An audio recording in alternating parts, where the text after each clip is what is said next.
Receita quer de mim? Afinal, qual a lógica da declaração do imposto de renda? Todos os anos, entre os meses de março e maio, a Receita Federal estabelece um prazo para que os brasileiros entreguem a declaração de ajuste anual do imposto de renda da pessoa física, mais conhecida simplesmente como declaração do imposto de renda. Ninguém gosta de ter que declarar o IR, mas para muita gente o documento é fonte de medo. Em geral, por conta da desinformação sobre o que, de fato, a Receita quer saber a respeito dos contribuintes. Confusões não faltam. Há quem acredite que não é preciso declarar caderneta de poupança ou outras aplicações e rendimentos isentos de imposto de renda, uma vez que não incide tributação. Ou ainda, quem opte por não declarar um imóvel ou veículo por acreditar que esses bens possam ser tributados. Também existe muita dúvida sobre o que, afinal, precisa ser informado. Há quem dê informações de mais e quem declare de menos. E em ambos os casos, o contribuinte pode acabar errando e cair na malha fina. A popularização da declaração pré-preenchida reduziu muito as dificuldades e os erros dos contribuintes na hora de preencher a declaração. Mas as interpretações equivocadas persistem. Por isso, é importante entender direitinho a lógica da declaração e saber exatamente o que a Receita Federal quer saber de você.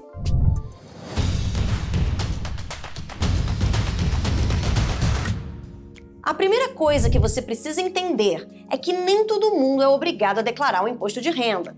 Todos os anos, a Receita divulga a lista dos critérios que podem obrigar o contribuinte a entregar a declaração. Quem não se enquadra nesses pré-requisitos não precisa fazer nada.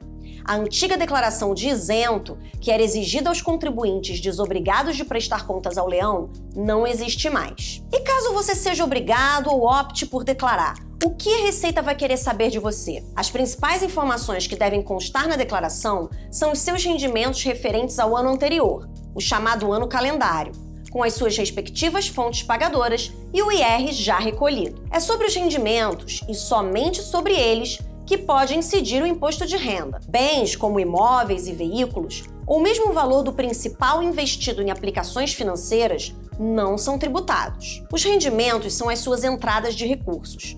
Mas a Receita também deseja conhecer algumas das suas saídas. Em outras palavras, ela quer saber o que você fez com os rendimentos que recebeu. Não os gastos correntes do dia a dia, como uma compra no supermercado, mas se você adquiriu bens de alto valor, como imóveis ou veículos, ou se poupou esses recursos, mantendo-os na sua conta corrente ou aplicados em investimentos financeiros. Com isso, o fisco é capaz de verificar se o seu patrimônio é compatível com a sua renda, ou se você pode estar escondendo alguma fonte de recursos. Alguns tipos de transferências também precisam ser informados na declaração, como os gastos dedutíveis, os aluguéis pagos e as doações efetuadas. No caso dos gastos dedutíveis, declará-los é vantajoso para o contribuinte, pois eles reduzem o IR devido. Mas não é só por isso que eles devem ser informados. Assim como as despesas não dedutíveis que precisam ser declaradas, esses pagamentos constituem renda para quem os recebe. E a Receita cruza as informações da sua declaração com aquelas prestadas pelos outros contribuintes, pessoas físicas e jurídicas, com quem você tenha transacionado ao longo do ano anterior.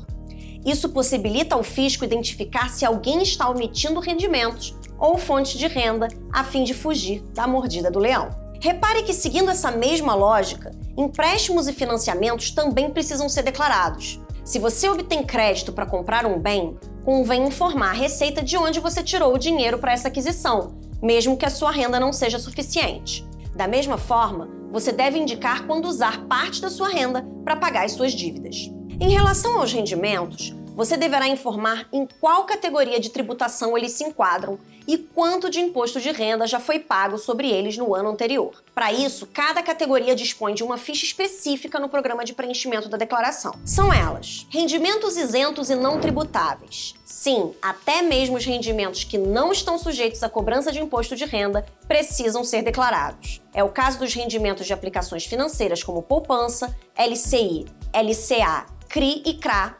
indenizações judiciais ou de seguros, meação e partilha de divórcio, herança, doações recebidas e a parcela isenta da aposentadoria da Previdência Social. Repare que no caso das heranças e doações, podemos estar falando de bens que passaram a fazer parte do seu patrimônio do dia para a noite, ainda que incompatíveis com a sua renda. Além disso, eles também deixaram de fazer parte do patrimônio de outra pessoa repentinamente. Daí a importância de a movimentação ser declarada por ambas as partes, espólio e herdeiro, doador e donatário. Rendimentos sujeitos à tributação exclusiva ou definitiva são aqueles rendimentos tributados na fonte, como o retorno de boa parte das aplicações financeiras não isentas, o 13º salário, o ganho de capital na venda de bens e os juros sobre capital próprio distribuídos pelas empresas aos seus acionistas. Rendimentos sujeitos ao ajuste anual são aqueles rendimentos sujeitos à tributação mensal segundo a tabela progressiva,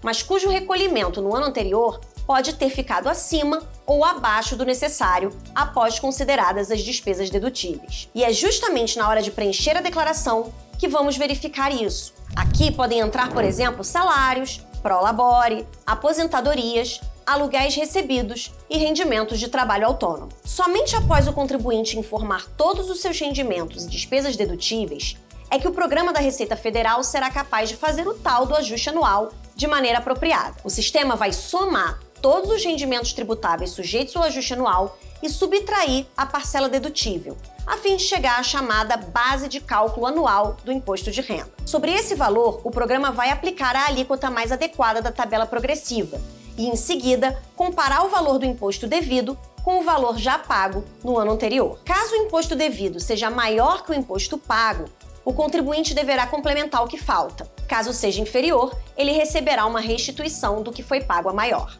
Para chegar ao valor da base de cálculo do IR, o programa da Receita simula dois cenários. Um que considera o desconto padrão de 20% sobre os rendimentos tributáveis sujeitos ao ajuste anual, o chamado desconto simplificado, e outro que subtrai desses rendimentos o total das despesas dedutíveis, também chamadas de deduções legais. O contribuinte deve, então, escolher o cenário mais vantajoso, ou seja, aquele que resulta em um desconto maior e, por consequência, numa base de cálculo e um imposto devido menores. Se o desconto simplificado for mais vantajoso, o contribuinte deverá optar pelo modelo simplificado da declaração.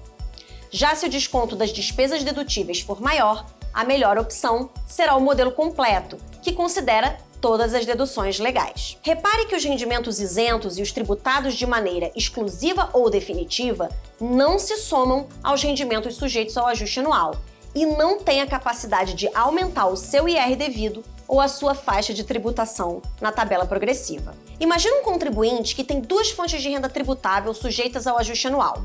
Uma que se enquadra na faixa de isenção mensal e a outra que se enquadra na faixa de 27,5%. Na época da declaração, ambas serão somadas, podendo ser tributadas pela alíquota máxima de 27,5%. Se esse for o caso, repare que até mesmo aqueles rendimentos que ficaram inicialmente isentos na base mensal passam a ser tributados na maior alíquota. Caso esse mesmo contribuinte tenha recebido rendimentos de aplicações financeiras tributados na fonte em 15%, esses valores não vão se somar às rendas sujeitas ao ajuste anual, nem ficarão sujeitos a uma tributação mais elevada, permanecendo com a tributação de 15%. Da mesma forma, se no ajuste anual o contribuinte se enquadrar numa alíquota inferior a 27,5%, as rendas isentas ou tributadas na fonte também não terão a capacidade de elevar a sua base de cálculo e a sua faixa de tributação. Se você gostou desse vídeo, não esquece de deixar seu like e se inscrever no canal do Seu Dinheiro para acompanhar mais conteúdos como esse, que tiram as suas dúvidas financeiras mais cruéis. Um abraço e até a próxima!